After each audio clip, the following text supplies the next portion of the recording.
Servant to the people of Queensland and Australia, I support Senator Payne's matter of public importance. Prime Minister Albanese's promise to reduce electricity bills $275 and his promise to reduce Australia's carbon dioxide output 43% are mutually exclusive. High energy prices will reduce energy usage and assist Australia to reach the 43% figure.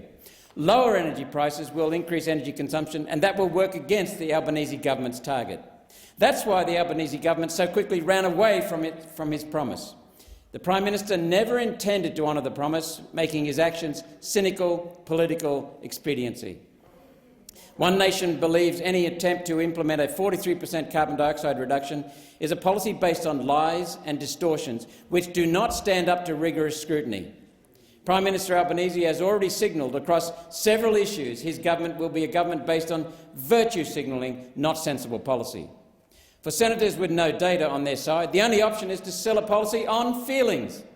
Feelings will not keep the lights on, supermarket freezers cold or hospitals open. Feelings will not warm Australia in winter or cool us in summer.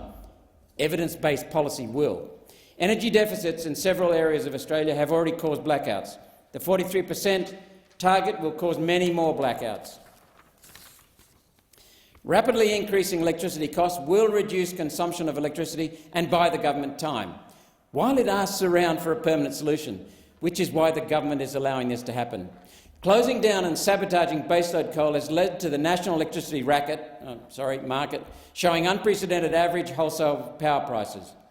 The average spot price of $264 per megawatt-hour last quarter is more than triple the average spot price of $85 per megawatt-hour this time last year. Prime Minister Albanese knew this when he made his promise. Now, clearly economics is not the Prime Minister's strong suit. If the cost of an item is up 300%, the chances of being able to make it cheaper without the government paying for it are zero. Perhaps the Prime Minister can extend his employment talk fest to more aspects of government business. Let's see if anyone knows how to use wind and solar to replace baseload coal and save Australia from electricity and energy Armageddon. Because all I'm hearing so far is build more wind and solar. Building more will simply add more capacity when we don't need it, during the day, when the sun is shining and the wind is blowing. Solar and wind will need to be paired with some form of battery technology to move that generated electricity from the day when we don't need it to the evening when we do. Coal sitting in hoppers, ready to generate power on demand, is the battery we have used successfully for 120 years. Alternatives to coal are thin on the ground. Battery storage costs a staggering and unsustainable $1.5 million per megawatt-hour. We need around 60,000 megawatt-hours of energy in storage to ensure any 24-hour period is not subject to blackouts. Yet batteries need 20% above rated capacity to achieve full charge due to heat loss, which is why they catch fire a lot. This means we need 72,000 megawatt-hours of storage at a cost of $108 billion every 12 years. The life of a Tesla 2 battery, big battery. $9 billion every year.